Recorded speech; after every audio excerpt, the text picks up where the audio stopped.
बिस्मिल्लाहिर्रहमानिर्रहीम अस्सलाम वालेकुम। वेलकम है आपका लैर्स हट में एक नई वीडियो के साथ। आज जो टॉपिक हम डिस्कस करेंगे वो है एडमिशन।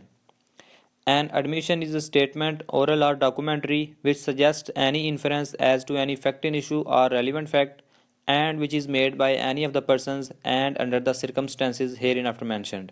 यानी एडमिशन एक ऐसी स्टेटमेंट होती है जो ओरल फॉर्म में या डॉक्यूमेंट्री फॉर्म में दी जाती है और जिससे कोई भी इन्फ्रेंस जो है वो सजेस्ट होता है फैक्ट इन इशू के बारे में या रेलिवेंट फैक्ट के बारे में।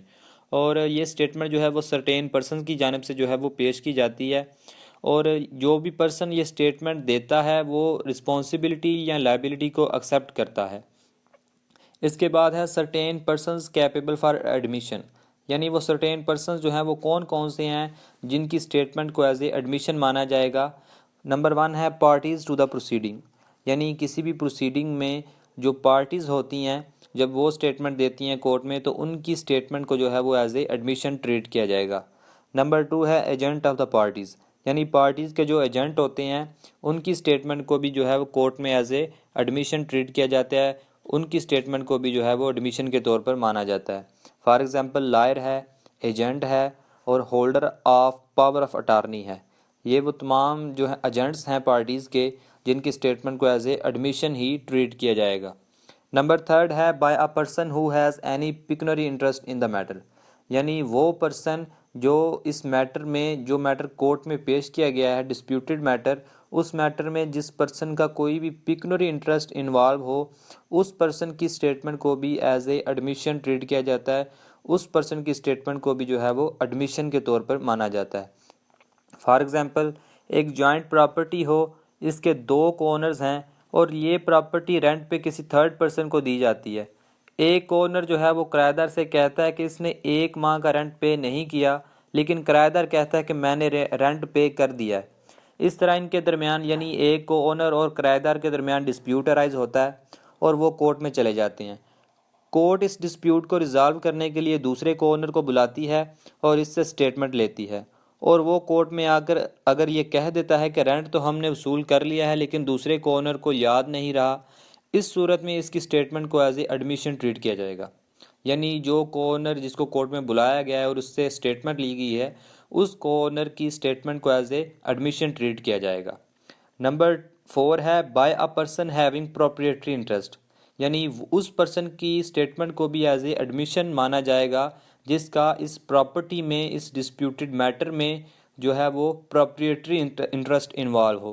फॉर एग्ज़ाम्पल जॉइंट प्रॉपर्टी में जब दो या दो से ज़्यादा ओनर हों, इनमें से एक ओनर किसी थर्ड पर्सन के साथ इस प्रॉपर्टी को सेल करने के लिए कॉन्ट्रैक्ट करता है और उससे एडवांस अमाउंट ले लेता है और इसकी इन्फॉर्मेशन जो है वो दूसरे को ओनर को दे देता है। इस कॉन्ट्रैक्ट की ट्रांजैक्शन के हवाले से इन्फॉर्मेशन जो है वो दूसरे को ओनर को दे देता है और अगर बाद में वो इस प्रॉपर्टी को सेल करने से रिफ्यूज़ कर दे यानी कॉन्ट्रैक्ट को परफॉर्म करने से इनकार कर दे, इस तरह ये डिस्प्यूटेड मैटर जब कोर्ट में चला जाएगा और कोर्ट इस मैटर को रिजॉल्व करने के लिए दूसरे को ओनर को कोर्ट में बुलाती है और अगर वो कोर्ट में आकर ये कह दे कि कॉन्ट्रैक्ट जो है दोनों पार्टीज़ के दरमियान हुआ था, इसका मतलब ये है कि उसने एडमिशन कर लिया है, यानी उसने अपनी रिस्पॉन्सिबिलिटी और लाइबिलिटी को एक्सेप्ट कर लिया है और इसकी स्टेटमेंट को जो है वो कोर्ट में एज ए एडमिशन ही ट्रीट किया जाएगा। यानी उसकी स्टेटमेंट को जो है वो एडमिशन के तौर पर माना जाएगा।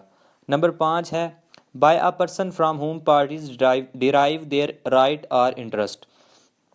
यानी वो पर्सन जिससे पार्टीज़ जो हैं वो अपने राइट या इंटरेस्ट डिराइव करती हैं। फॉर एग्ज़ाम्पल एक पर्सन अपने बेटे को जो है वो प्रॉपर्टी गिफ्ट करता है, लेकिन उसी प्रॉपर्टी का इसने इसके फादर ने जो है वो किसी थर्ड पर्सन के साथ कॉन्ट्रैक्ट किया था इसको सेल करने के हवाले से।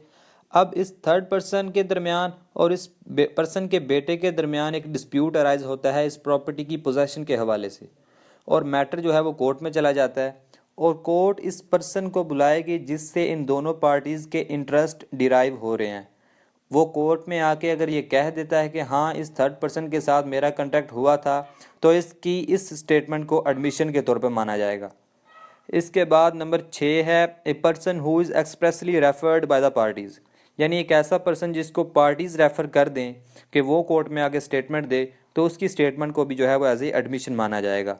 फॉर एग्ज़ाम्पल दो पार्टी के दरमियान कॉन्ट्रैक्ट होता है, इनमें से एक पार्टी जो है वो इस कॉन्ट्रैक्ट को परफॉर्म नहीं करती, इसको ब्रीच कर देती है। इस तरह ये मैटर कोर्ट में चला जाता है। वो पर्सन जिसने ये कंट्रैक्ट ब्रीच किया है वो कोर्ट में कहता है कि मेरा इससे इससे कोई कंट्रैक्ट नहीं हुआ था, और दूसरी पार्टी कहती है कि जब हमारा ये कंट्रैक्ट हुआ था एक पर्सन हमारे साथ बैठा हुआ था, उसने सारी कन्वर्सेशन सुनी थी और इसको कोर्ट में बुलाया जाए और उसकी स्टेटमेंट ली जाए। जब वो कोर्ट में आकर अगर ये कह देता है कि हाँ इन दोनों पार्टीज़ की मैंने कन्वर्सेशन सुनी थी और इनके दरमियान जो है वो कॉन्ट्रैक्ट हुआ था, तो अब उसकी इस स्टेटमेंट को जो है वो एज ए एडमिशन माना जाएगा। तो ये थी हमारी आज की वीडियो। उम्मीद है आपको ये वीडियो पसंद आई होगी। अगर आपको ये वीडियो अच्छी लगे तो इसे लाइक करें